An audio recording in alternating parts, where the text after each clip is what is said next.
Is Google dominance a foregone conclusion? As much as we value ranking, being a preferred source should be the ultimate goal. We're talking to Pedro Dias today on The Edge. Go!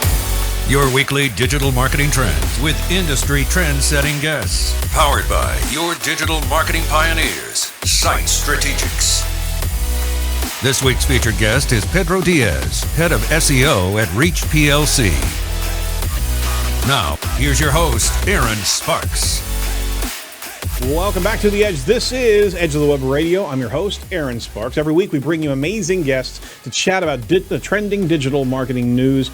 We unpack key marketing topics with our guests, stellar guests from around the world, and it's directed towards you, our digital marketing audience. So whether or not you're part of an agency, a freelancer, or part of a company firm that you're at the marketing helm, this show is for you. Be sure to check out everything over at edgeofthewebradio.com. We have all of our videos, all of our audio, all the content that we produce and curate from the show, as well as social media. This is what we do here at Site Strategics, who is the title sponsor of the show. So we are actually the pioneers in the agile digital marketing methodology. Our core specialties are SEO, SEM, social media, marketing management, conversion rate optimization, web development, and the omni-channel media broadcast in which you're seeing and listening to right now. So our studios here are in Indianapolis, Indiana. We actually distribute our podcast literally two each and every week, our news podcast as well as our interview podcast.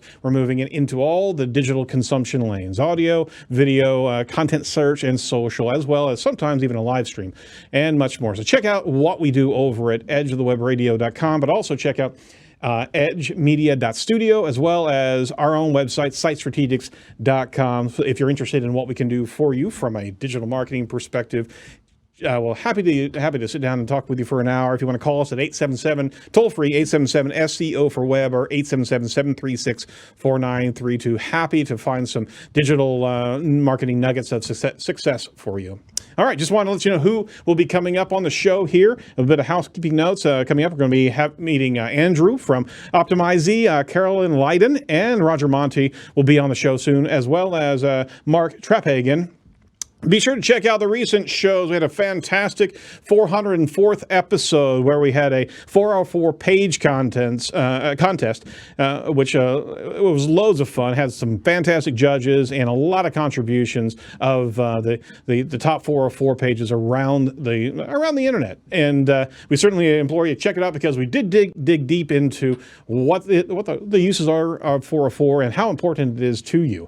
Check out the Ashley Segura show, as well as Kevin Indig and Craig Campbell. We had a lineup of stellar guests here recently, and we're certainly proud of our guest pool that we keep on getting blessed to be able to interview. If you're interested in being part of the show, just let us know over at info@edgeofthewebradio.com. Set your reminders on YouTube when you get notified of when we post videos, as well as premieres. Certainly want you to jump in there and give it a gander, because it's not just a podcast, folks. We actually go full broadcast, multiple cameras, as well as screen sharing through our broadcast. So make sure you check out the weekly news items as well. Each and every Tuesday, we drop the podcast. We're tackling the newest and the most recent news items across the digital marketing landscape with our co-host, Morty Oberstein. He's always cracking us up, and it's fantastic to be able to have that co-pilot there. So check it out, because we're taking it on and kind of compressing, but also giving some insight into these news items. All right, so that's the show. Housekeeping notes. Certainly appreciate the indulgence of our guests. Let's meet this week's industry expert guest. Pedro Dias is the head of SEO at Reach PLC, and one of the few ex-Google search quality team members that are working in this field. He holds deep knowledge in Google search and a solid experience in the online industry across South America and Europe. While at Google, he worked not only in fighting spam across 5 languages, but also in tools development, debugging search, ranking issues, and webmaster outreach. So that was a healthy bit of communication there. He also has a podcast. He's hosting Three Things in Search podcast that just started. Highly recommend you check that out, because he breaks down in a short form, some really good insights on key topics as it applies to SEO. So welcome to the show, Pedro. Thanks for joining us. Thank you very much, and thanks for having me. You are more than welcome. I want to tell our audience something also about Pedro. You speak 5 languages. Yes. While you were battling Google spam, you actually were fighting in 8 different language markets, right? Yeah. Holy Hannah. All right, so Portuguese, Spanish, English, Hungarian, Romanian, Serbian, Croatian, and Slovakian. Yeah. Holy crap. I only speak 5 of those, but after a while, you just become like language agnostic. That's the term that they would give at Google, because once you identify spam or an issue or a behavior, regardless of the language, you can identify how this pattern repeats over the web. It's amazing how you can just like trust your intuition and call that out as something, and then you have someone native confirm that you were right. Absolutely. It's amazing to be able to have that type of interaction across the world. But during that period of time that you were in that space, there was, you literally were cresting up right before the Penguin updates, the first major spam pushback of Google. So you were in the foxhole, in the trenches, battling a heck of a lot of things that black hats were doing at the time to be able to raise that value of these domains, yeah? Yeah, so I left in September 2011. Yep. So I was in during the full Panda build and rollout, and then I still got a little bit of help when Penguin started to be worked in, but then I left Google to endure my own business at the time. Very good, very good. I certainly want to unpack that story a little bit later in our interview, but it's great to be able to talk to somebody who's been inside the belly of the beast as well. That was a while back, but that was an incredible battlefield at the time. But first, I wanted to swing around as I'm kind of dovetailing into some of your more recent podcasts. There's a concept of Google dominance that is huge right now, and it's contentious as well, of what Google is doing. You had on a recent podcast, you were talking about some recent news items, Google full coverage in search, their free hotel listings, and I got the sense as you were talking through your podcast that you're not the fan of how much Google is absorbing the utility that represents what companies have put forth in their own data over years. To the degree of Google showing free listings, kind of choking out the competition of other sites that are ranking. We're talking about the convenience of Google. Google has invested an incredible amount of utility functions to keep people at the Google search screen, as opposed to moving them to the destination, the source data, so to speak. The kind of luring customers with that use of data. So you said in your recent podcast that Google doesn't want users to think about Google beyond Google when it comes to search. What's your full take on this? Can you give me a kind of unpacking of that concept? Yeah, so Google is, as they say, they want to organize the world's information and make it universally useful and accessible to everyone. Mm-hmm. So, they say the world's information, and there's a lot to read into that. It's not just the web information, it's the world's information. So it goes beyond the internet. It goes beyond what you know as the digital world. It suddenly transpires into your own world. Mm-hmm. So Google is this intermediator. They want to be a personal assistant. They want to know everything that you want to know, mm-hmm. and give you the answer when you need it. So, and this is the broadest thing that you can be. Is like you have to be everything, basically. So if you think like about search engines, you can have several verticals. You can be a search engine for restaurants, like for example Yelp. Yelp is would be a directory / search engine for restaurants. You could be like for hotels, like TripAdvisor or Expedia, like a price comparison. And a price comparison is no more than a search engine that does the comparison feature. So these are, as I see it, these are slices of what Google wants to be. Right. Google wants to be all these slices together. So they want to have the knowledge to be specialized in hotels, in flights, in jobs, restaurants, whatever. Right. So they want to give you access to the information that you need in the time that you need it. And that's it. So this involves that Google is going to be everywhere you need information about. And if you are a search engine or a website that focuses on,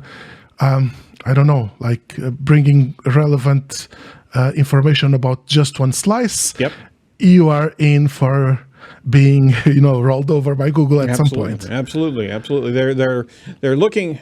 We're in the utility or the utilitarian era of Google. It's no longer quality indexes of search, quality rankings of content. It's now in the convenience to that new media audience that is on their phone. They're in their different digital consumption spaces, and they go to Google not only for what's the best web page that gives me this information, but how does Google actually consolidate that for my ease of use, right? And it comes down to flights, hotels, book reviews. I mean, there's a amassing of information, especially in the knowledge graph. We'll get to that in a second. But the usefulness of Google now is in another space in the room, so to speak. It's no longer search intent. It's interacting with your world intent. That's what you're talking about, yeah? Exactly. They want to be, like I said, your personal assistant. They want to be able to read your needs and can they most appropriately present information that solves your problem. And this falls into different times of day that you have different needs or different search intents, and they need to understand this. So they need a lot of data from you, and the more data they have, the more they can make an assumption of what you want and when you want it. And this, like I said, the convenience that you are giving more and more information to Google, because they are obviously the biggest market player in their space, makes it just like a natural growth for them, because you are not just gonna suddenly say, no, I'm going to block Google and just give it to Bing because I don't want Google to grow more, because then you would be cutting also the benefit that Google brings you, which is a huge amount of exposure and traffic that you get. Yeah, exactly. So they're basically they were selling crack for a long time, and you give a little bit away, and you're going to keep on getting those customers back and back and back. Well, I mean, that's the thing is that it's easy. There's a level of gratification, right? It's right there. The fact of the matter is that we're battling. We as websites that are housing their own data, we're battling that ease of use, that convenience, that simple. I mean, again, we're not innately lazy, but if we actually focus on tools that are beneficial, that's where the entire app market came from. The explosion of apps on the mobile device, because everybody has their own needs to be able to take care of. But the fact of the matter is, Google's in the space. They have the biggest crowdsourcing market research known to man ever. So they can literally just take a peek at, okay, what are people needing right now that they're asking for? They're asking for it. My gosh, it's so natural for them to be able to move into the space of, okay, you're asking for it. Here's something simple that answers your needs right here. You don't need to go anywhere else because we've got it for you. It's nuggetized, it's mobile friendly, it's everything that you need right then and there. So what they want consumers on the platform. It makes perfect sense because that's where the platform makes money, right? As soon as you send them off destination or off Google platform, they can't monetize anything. They can't also get advertisers into that space either. Sorry, I went on a rant there, but am I correct? You're perfectly correct. I mean, Google wants everything search. Google wants you to think that they are the destination, and that's if you want an information, if you have a need for something, you start in Google. If you think about starting somewhere else, Google is losing there, and they will be going after that space. Yeah, and you can't begrudge them as a business model. However, we have another factor here, and it's how Google grew on the backs of so much content of the web, and it's kind of this embedded symbiosis here, right? Is that Google was there to provide consumers accurate and relevant destinations. The entire web environment grew because Google was there to be able to give relevant answers and information. But now Google's getting in front of web destinations with this level of utility. So you covered something in your podcast that was really cool. You said businesses need to keep something to themselves that Google cannot do. So unpack that for me, because this is the battle, right? Yeah. So, I mean, someone smart once told me, never tell everything you know. And this applies to business as well, I believe. You have to have some, value proposition or differentiator that you are not going to give away for free for at some point. Because you need to understand that Google operates at scale. So if something is easy for them to do at scale, it's likely they will do. Where they cannot go is when it starts to be something that needs customization, or that needs something that is tailored to some specific need. Sure.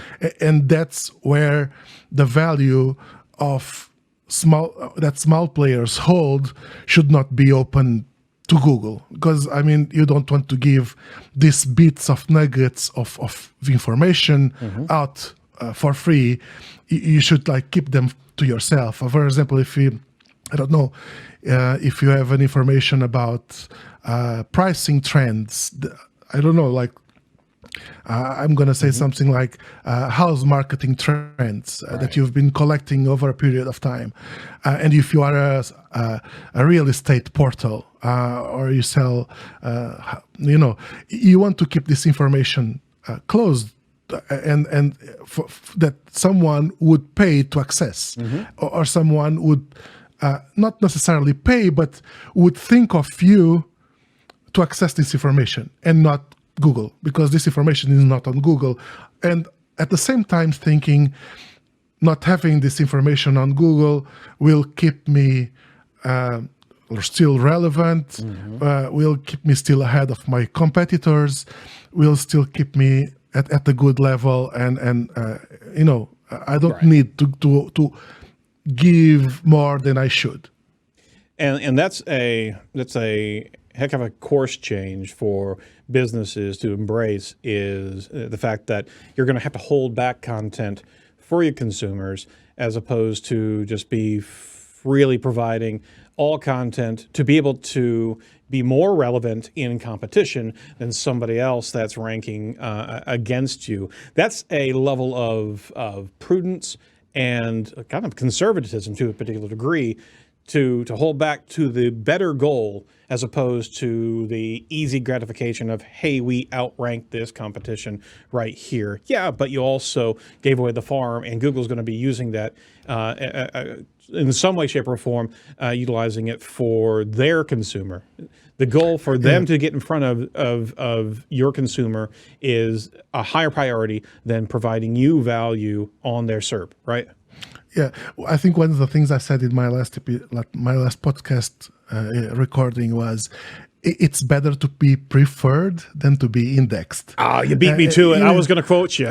Absolutely. And it's you want to have some value that makes users prefer you over Google or anything else. So one thing that usually I would say, when I ran my own business back in Brazil, and I worked with several publishers, and publishers all suffer from the same, the same illness. That's they get paid for someone to make their website slow, which is put ads on their websites. Right. And information and news is becoming somewhat of a commodity nowadays, because the same news, if it's not present in one newspaper, it's present in another. So the thing that I usually give as advice is, what would your users miss from your newspaper that they would not find anywhere else if your site disappeared today? And sometimes publishers have a really hard time answering this question because they don't really have like anything that differentiates them from the rest of the newspapers. Exactly. And the news can be easily consumed away from those newspapers. That's what you're saying. Exactly. There's digital consumers are getting tone deaf because they're seeing the same thing over and over and over again. And the scrapers that are out there, the content scrapers that are out there, are also even making more noise, because you may actually have some unique content. It gets poached, it gets picked up by 15 other sites that are using the same content. We see that on search engine land all the time. Whenever we see a post come out, and all of a sudden there's 5 other websites that are quoting it exactly. It's literally plagiarism, and it's just muddying up the waters of authenticity and originality from that source, right? Yes, I mean, you can perfectly do, like, you can repost the news, but make sure that's not the only thing you do. Yeah. That should be the minimal side of your value proposition. I mean, yeah, facilitate this other news that someone else published, also reach to your audience and make sure that it's relevant to them, but don't forget of your own value, because otherwise there's no reason to burn electricity over the server. Absolutely. I'm going to repeat it. Being preferred is better than being indexed. You're absolutely right. I mean, we are in the season of user convenience, giving away the control of our content, just being an option out there. Trust and utility is what Google has leaned into. It's building a trust factor of its consumers, right? And the search consumers are the biggest section of its consumer base.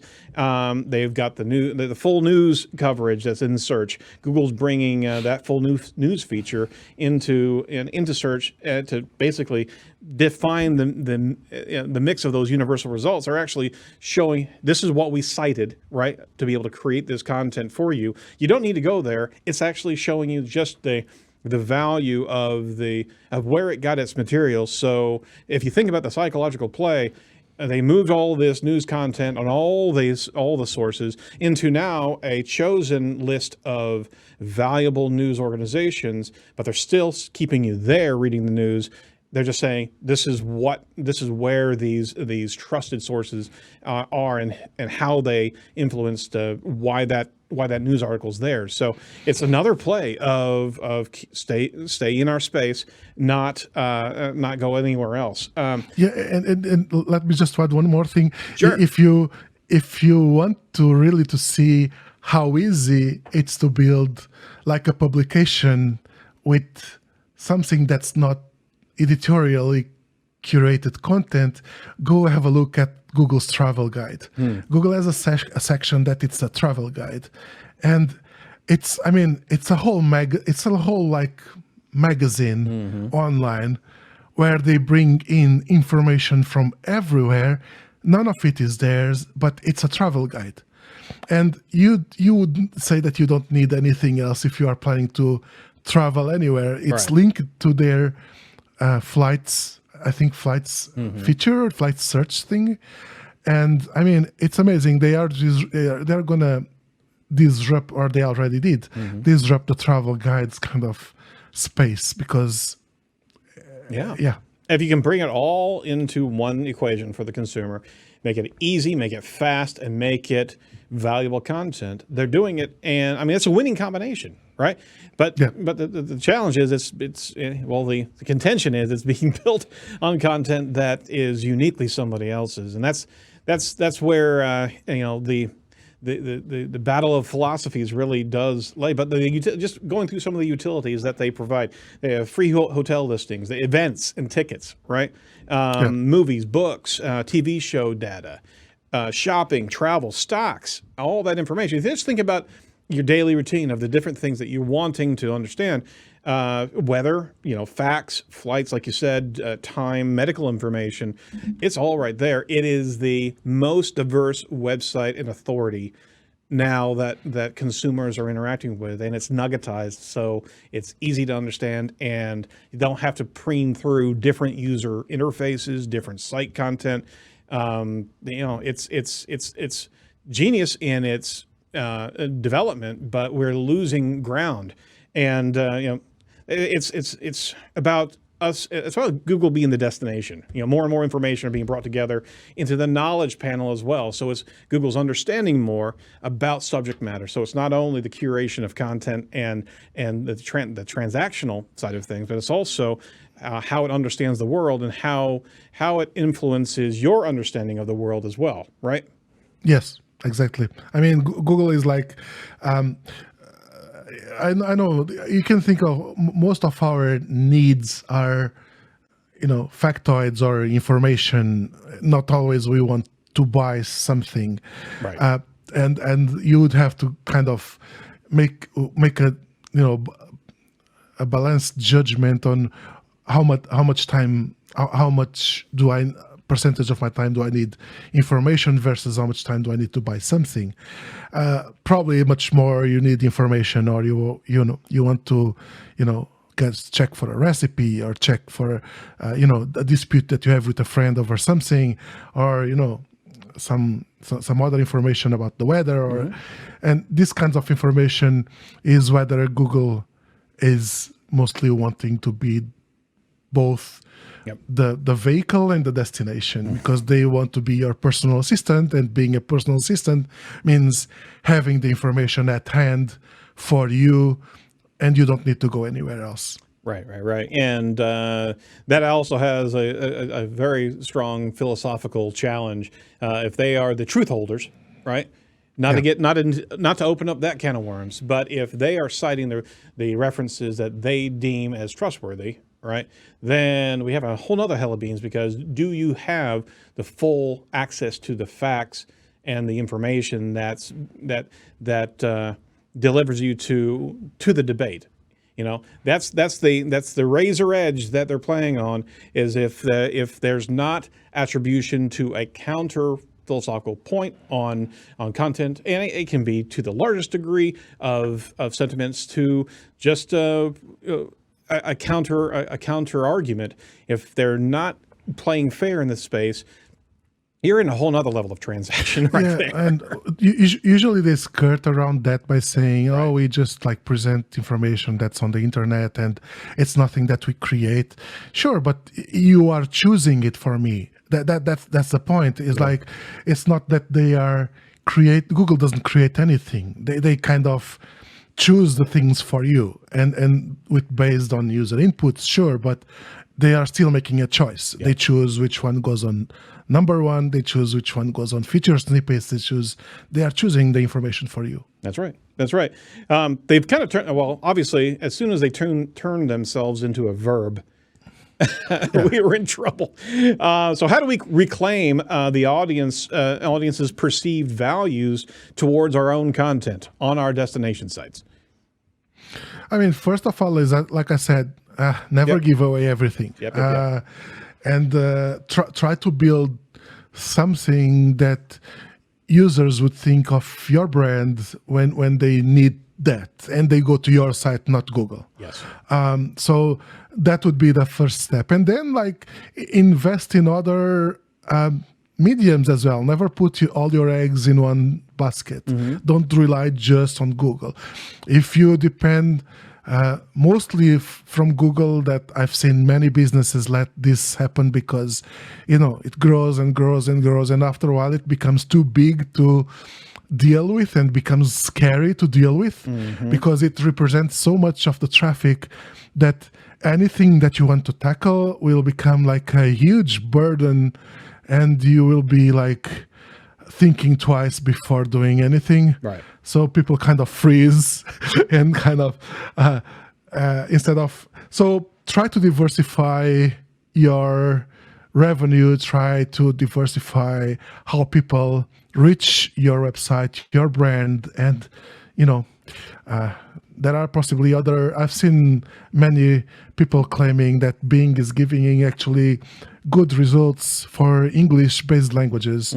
Because that's one thing. I've tried it for other languages, and this is something that sometimes the English-speaking users don't understand, because more international users struggle a bit more with the diversity of search, because I've seen, while results are usually palatable in English, I've tried DuckDuckGo, I've tried Bing for English queries, and they work fairly well.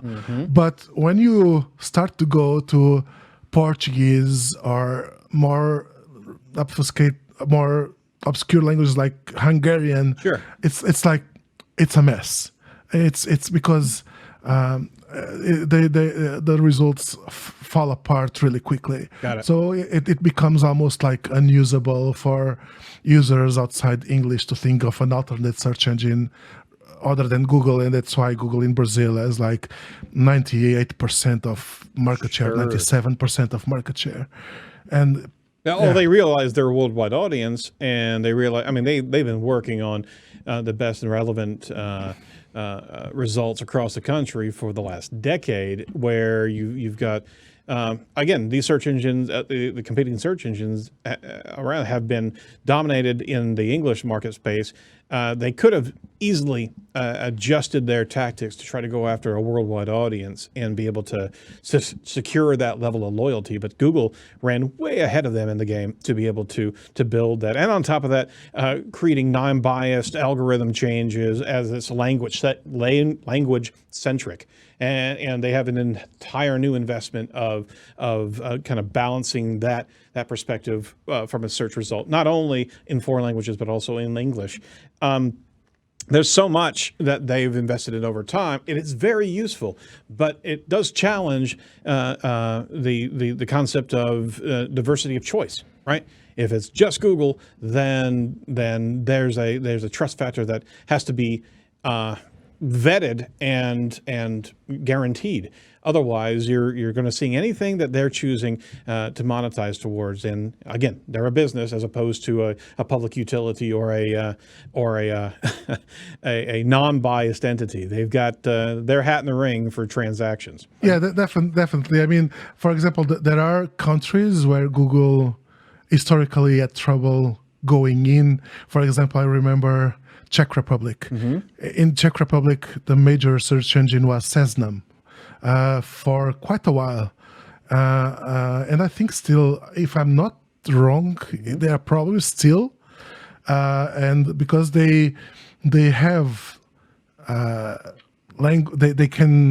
they can understand language nuances and present things in a way that Google can't. And the same happens in Russia, where the main search engine is Yandex, and Baidu in China, but China is like mostly the walled garden. Right. Google tried to go there, but it didn't work out so well. But Yep. So there's still a battlefield. There's still an opportunity for other engines, other vertical search engines as well, to be able to plant their flag, pun intended, into different foreign countries and be able to be useful for those audiences around the world. So it's not over, obviously, but I think it's the consumer awareness of what's happening and that needs to be stoked up. What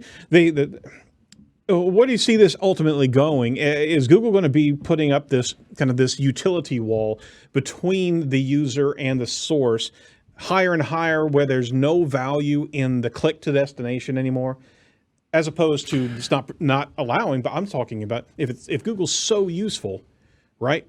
Why go to these source websites, right? Google is what I usually say, and Google is this intermediator, right? And so if the source is just sometimes it depends how much the source can keep ahead of what Google is doing. Yep. And so if the source just like presents like information that Google says, got it, this is the information that I need, and this is all I need to present, or is like a factoid that's like widely known, like lyrics websites or weather websites.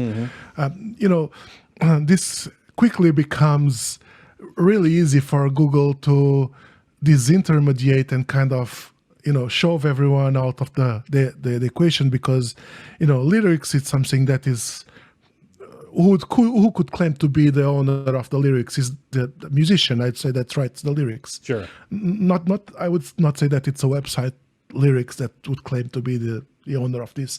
They curate these lyrics.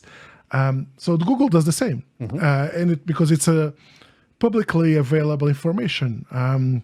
One of the reasons Google prefers Wikipedia sometimes for most results, because it's publicly available information for informational queries. So it just kind of reinforces that their engine. No, it absolutely does. It absolutely does. So there are risks and benefits, obviously, playing in this space, and there's such a value that Google has presented to the consumers. It clearly does necessitate a value engineering on your own website from a business level to make sure that you know what your consumers' intent are and how you can present that at the destination, and don't give it away to Google. I mean, that's what you have to mine and create as users come through, that it's so much more valuable than the potential transactions that they see on the Google SERP. Yeah. Yep. Fantastic. So go beyond the need to be in Google, and I mean, yes, it's needed to be in Google, but you don't. You need to create something for yourself. It's value added. You've worked at Google. You worked 5 years over at Google. You were a quality search senior associate from 2006 to 2009, and then went into search quality as an analyst, search quality analyst from 2009 to 2011. There's an enormous amount of things that happened while you were in Google and in the perfect space to be able to see so much as Google was trying to improve search quality, as it was about to release the Panda update, which basically swatted away so much content spam, and Penguin that rolled out soon after that was challenging all the link spam that was out in the ecosystem. So you saw that. Can you relay your experience as being part of that space and part of the team there? Are you allowed to? I mean, I am. I won't say anything that I wouldn't say publicly. Sure. I cannot say. But I mean, most of my work there started with in mostly like learning the ins and outs of search, how search engines work, and the particularities of the language market that I was assigned, which was a Portuguese language market. And so that's what I did mostly like until 2009. And then once I transitioned to the analyst role, it was more like an investigative kind of role, where there was not so much like the need to kind of evaluate on like spam stuff, but do more qualitative investigation and go around like, is this the best query for this? In more than Portuguese, I worked in other language markets as well, and it was more close to engineering, huge collaboration with projects like Panda and other algorithm improvements that Google did over time. So that was really the first big surge of algorithm updates that were a pushback on Black Hat SEO and SEO. I mean, we didn't even know the Black Hat terms during that period of time until Google really dialed it in that you just can't gamify the system. You just can't have content farms. You can't have these type of inbound link authority equations being just abused, right? So there was certainly a value system at the core of Google, always has been, to be able to improve the search results for its customers. And can you speak to that, of the type of value system that you saw at the time, and what they continue to reach towards? I mean, obviously, we talked about a number of things in our last segment about Google dominance and being a utility for the consumer, but there is an altruistic factor that they have as a maybe not the North Star, but a couple points of the constellation, right? Yeah. So, I mean, Google, algorithm improvements like Panda is an example of that search for quality instead of just fighting pure spam, because you could say that what Panda ultimately ended up tackling was something that you could not say that this is clearly spam, because it was not. Mm-hmm. It was borderline stuff created like for what we would call parachute traffic, because how to pour a glass of water kind of stuff. Mm-hmm. And then companies would thrive from having hundreds and thousands of pages that would target these single terms, and it ended up being something that, from a manual perspective, you could not just go and do something manually, because it would be not necessarily be out of the quality guidelines, because it wasn't. Because it's like, hey, they are writing content, they are just monetizing it. It's not that they're cloaking, it's not that they are hiding text, it's not that they are doing anything deceptive. They are playing with how the algorithm reacts. And Google realized that we need to find a way for our algorithm to see beyond, keywords, beyond ranking, links beyond ranking, the basic stuff. So they went after this more, subtle and algorithm improvements, like what Panda managed to target, which was like quality. What represents quality on a website? What do users prefer when they do searches? So it's something that tackled both the problem at scale and dealt with stuff that it was not usually analysts and search quality folks would not go and apply a manual penalty on, because it would not fall within outside the quality guidelines. Got it. So it wasn't going to pass muster to that particular degree, but it was this thermal layer of scrutiny that was happening from your team. So I can only assume that there was a heck of a lot of conversations going on and a lot of contribution into how to understand this and how to engineer towards quality. That's a huge leap forward of a directory a search engine. This was in the space of how do you actually understand the value of one page as opposed to another page on the net. That's a core foundational guideline of what they've been doing over the years, right? Yeah, I mean, Google always, as I said earlier, they don't want to be the part that dictates the rules, although it seems that they are. Actually, the way they choose things for you and they rank things for you comes from user input, what users tell them that it's valuable or not. And they have all this data that they can read from user interaction with their search results. And then how many times does the user reformulate this query before they actually clicked on one result? Mm-hmm. It's things like this that Google can extract from the huge trillions of queries that they have. And one thing that Google doesn't like, it's data to kind of go through and conclude things out of. Sometimes it's hard to go and build something out of that data, but there is plenty of data.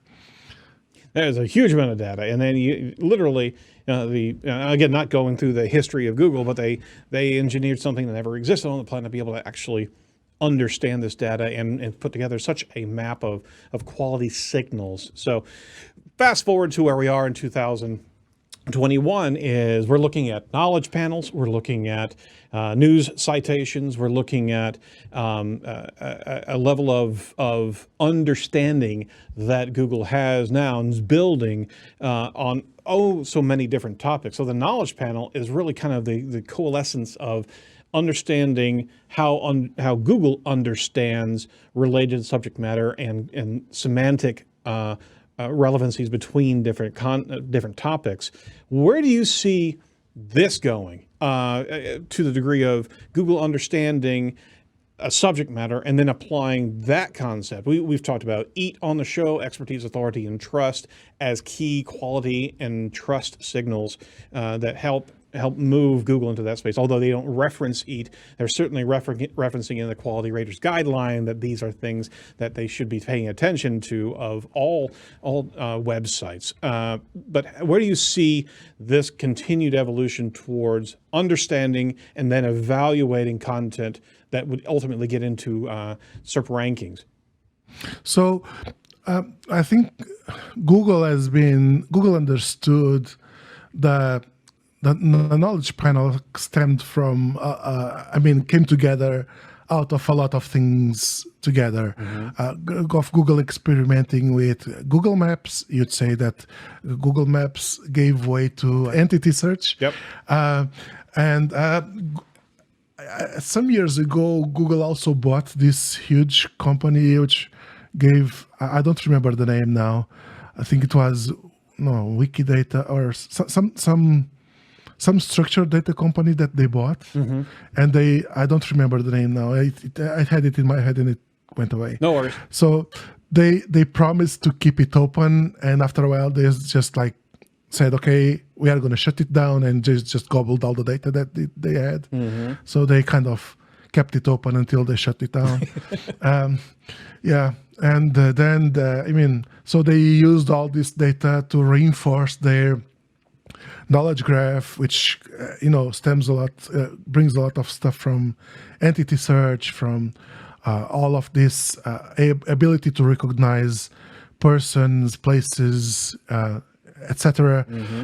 So and then the EAT component comes more as it's more as a qualitative approach that you can apply then to everything that Google sees, and which is like the expertise, authoritativeness, and trustworthiness.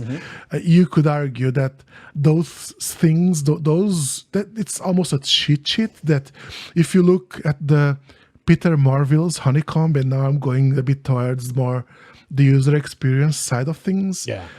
This has always been there.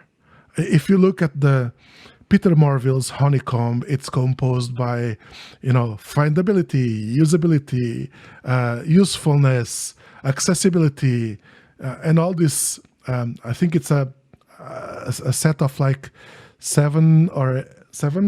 I think it's 7 in total honeycombs, with value in the middle, and without all the other surrounding honeycombs, there's no value. The value one doesn't subsist without all the surrounding ones. So this concept of something having quality and the characteristics or the qualities that something needs to have to be of quality, they've always existed. They have always existed. It's just Absolutely. Needed to be brought back into the more people that were not so much into this academic, part of things, because one could argue, user experience is very academic still, and it is and it is not. I mean, it's something that we should. I argue that it's something that SEOs should know, because it gives you reasoning behind why you should be doing things and how you should be solving problems instead of going through a cheat sheet model of approach, because that doesn't work anymore. So once you understand the variations of a problem and how you solved all the same problem in so many diverse ways, you understand what is how to approach any kind of problem that comes that direction. And the same is with quality. The quality is in the eye of the beholder. So quality for me is different from what is quality for you, because we had different experiences through life. Right. So quality is the ability of overcoming and exceeding expectations. And once you exceed expectations of your users, you are seen as something of quality. Obviously, you have to have the background that your users entrust you, that they are saying, yes, I trust what Erin is saying because I know that he has been talking for years about this, and he has proven time and again that he has a consistent approach, that his track record is good. So it's building your reputation. And after a while, it's just like, being able to exceed their expectations and keeping it there, and not just once you get there, you cannot just sit and enjoy. You have to keep on working. Absolutely. Because your competitors will catch up with you. And so quality degrades with time. Absolutely. Unfortunately. So you have to keep working in order to be able to maintain your quality status. Well, first, I'm going to use that quote and put that on the front of our homepage, because I love that reference. Thanks so much for actually giving me kudos. Kidding. You're absolutely right. And for our users, our listeners that aren't familiar with Honeycomb, Priya Marvel's user experience Honeycomb, you're absolutely right. Just to kind of go around the horn, you've got value at the center. You've got usability, desirability, accessibility, credibility, findability, and making sure that it's actually useful as opposed to just usable. So that's that schema, right? For lack of a better description, it's not really schema, but that schema applies to so many decision-making points in life, and that's what Google's using as the North Star of information. But they had to make the jump to be able to create a measurability of each and every one of those factors, and that's the unique innovation at the core of all of this that we've been able to witness from Google. And they've already started with the page experience stuff, the Core Web Vitals. Absolutely. Is a way that they want to measure the experience that the user has on a website. I mean, they wanted to go beyond making a website fast, which is kind of somewhat easy, so to speak. But the Core Web Vitals are a completely different approach, where it's something that now it's the browser, it's Chrome, that is acting as an eye to Google and relaying that experience signals to Google. That's right. So it's not just like... So think about what that does. I mean, literally, you almost took the user out of the equation and made the Chrome instance the user itself, the Chromium experience. So they're actually measuring it. And what a fundamental reconnaissance process. You better believe, as you're interacting with a page, those signals are sending right back to Google at a per domain level, a per page level of what the load time is on this. We just saw a perfect example. We launched a website on March 4th, and it was a deliberate focus on Core Web Vitals speed. We actually knocked down the speed of delivery collectively on the site, 2/3 down from what the site was that we inherited. And would you believe, an immediate result was a 40% increase in 1 through 3 rankings on the measured traffic that we were looking at, the measured rankings that we're looking at within a week. And I can't attest to that as a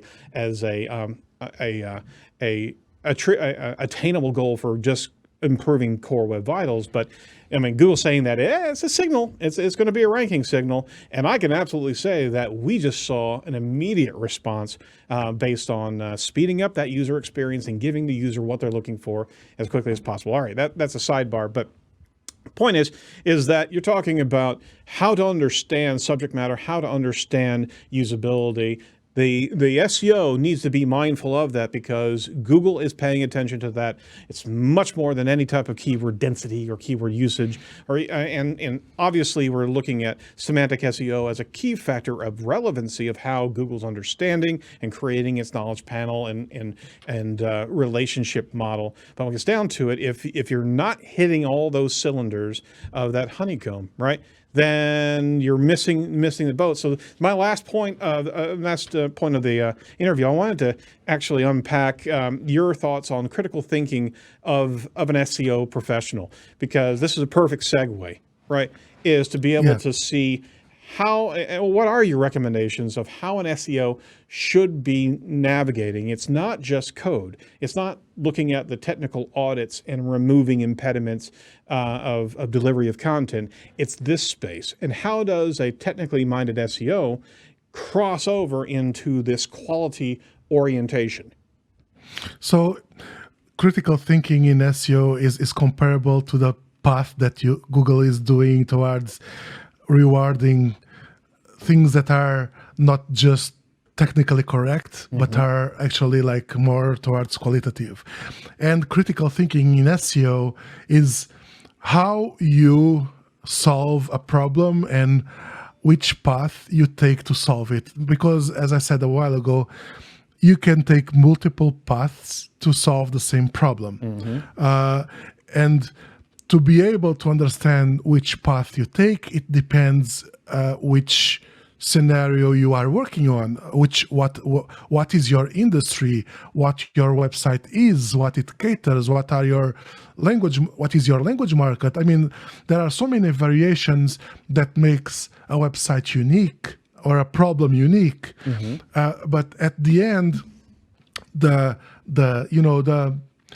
need or the necessity to solve the problem ends up being culminating in one common issue. And once you understand that this common issue can be solved in these tens or hundreds of multiple ways, then you can have like a critical thinking and say, I want to go through this path because going through this path is gonna, hinder me or kind of put me back on having this or that I don't want to have, and working what's best for you. What's the most what's the path that it's most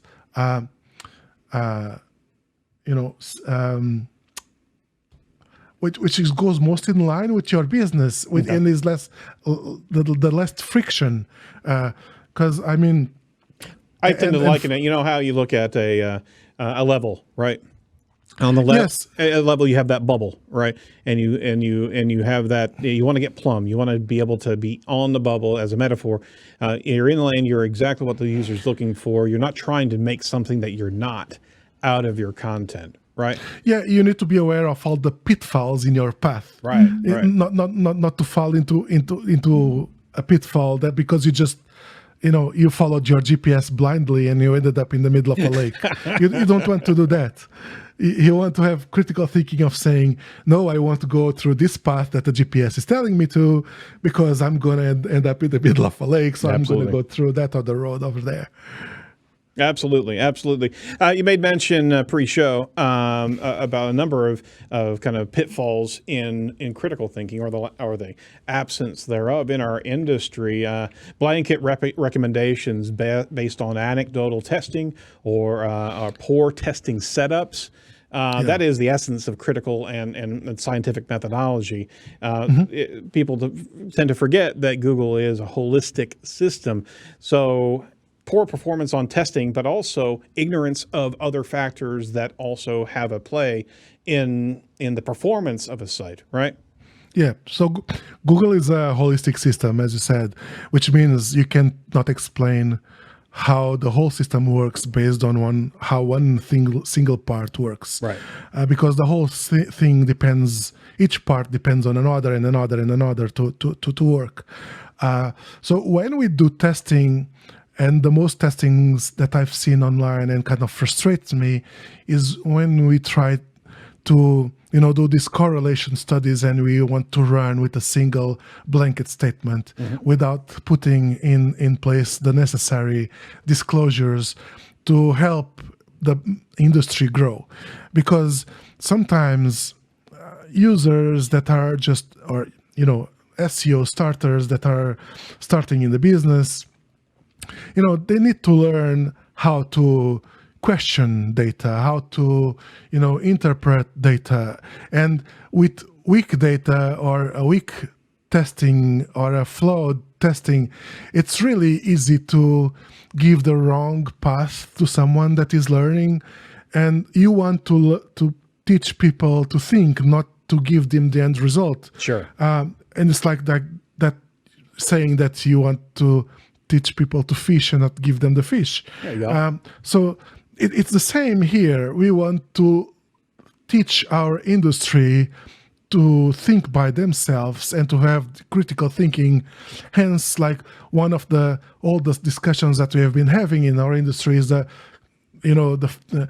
subdomains versus subdirectories that has been living forever. Right. And this goes on because everyone has different experiences, and we fail to understand that some setups work for some setups work for others. It's a holistic system. It depends, right? It depends. It's like I usually say that being an SEO is much like being a nutritionist, meaning that your recipe to one site is different from the recipe for other site because you don't know how the system is gonna react with the changes that you are gonna infer, and it's going to be different for every case. So you need to learn to interpret the data and say no when you see someone telling you that this is the best approach, but you say, yeah, but in my case this wouldn't work because this and that, so it's better to go this. Got to be able to think through it and not be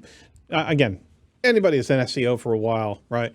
We're not trying at all to put a thumb in the eye. I mean, you can't go blindly against best for SEO approach or a checklist. And we talked about this the other a show ago or so. It's not about a checklist anymore.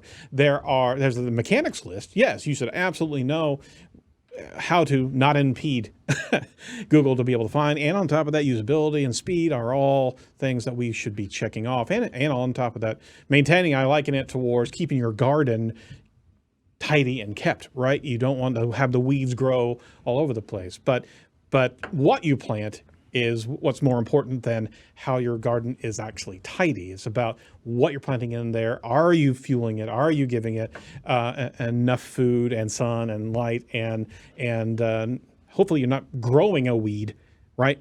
To make it higher and higher. I'm just going to keep on with that analogy until I can go no further. But folks running with best for SEO podcasts, like you shared with us before the show, or that binary approach from tool providers.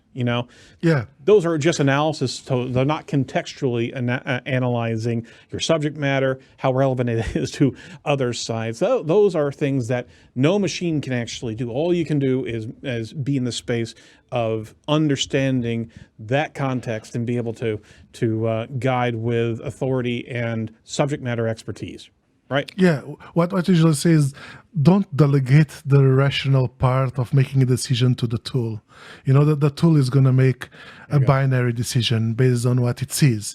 It's going to blink either green or red. And because that's what it knows how to do. Sure. And it's up to you, the human, saying, okay, it's blinking red, but it's red because it's the best scenario for my situation and it should blink red. It should not blink green. Right. And historically we've been driven by making sometimes blindly or going after everything what tools tells us to do.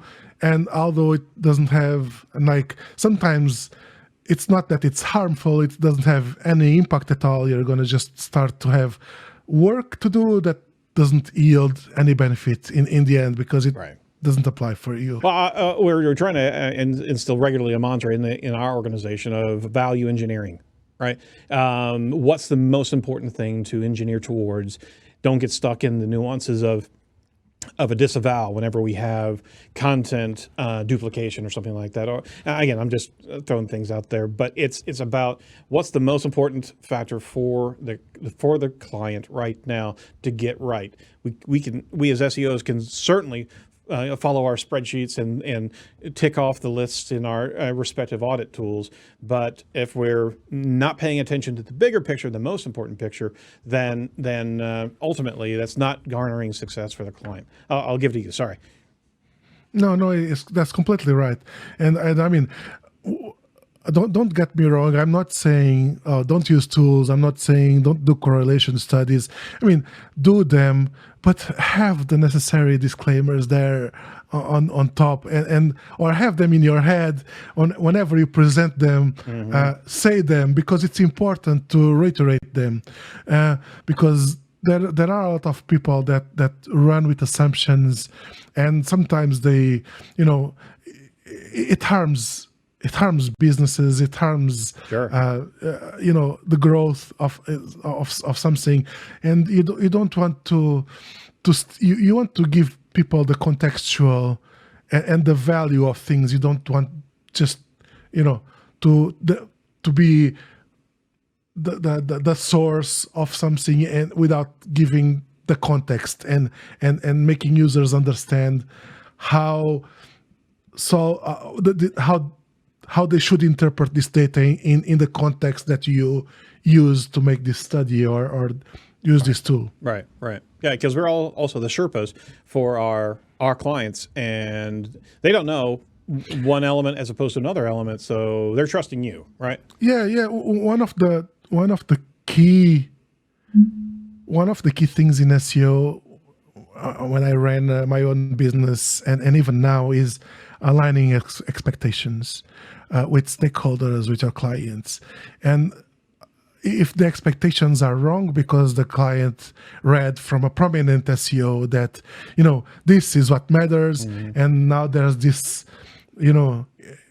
in-house SEO that has to, attend to the demands of the, the director or the CEO that read, some prominent SEO saying this without the proper disclosure, it's not going to work well. Yeah. So, the people that have a voice and are prominent in the market should always reiterate, the necessary disclaimers, the necessary, be careful. This is a study that is either anecdotal or, we don't have the whole data. It's just good practice. Absolutely. Well said, sir.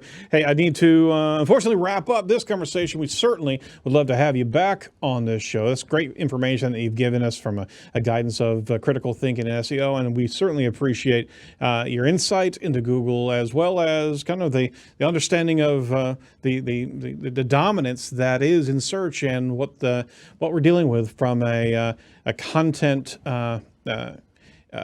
wall that's starting to build up between us and our users. I would like to end up with one quick question. What would be your best professional tip to the digital marketing audience? Wow, my best professional tip. That's a tough one. I mean, I think it goes back to what we've been saying here all along. I mean, be preferred rather than be indexed, because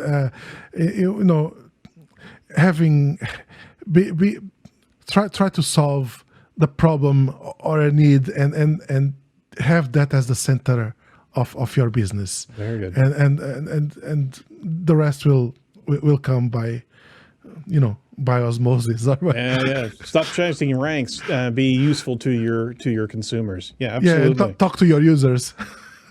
Got that right. Well, Pedro, we already talked about what kind of bugs you in the industry. What excites you in the industry right now?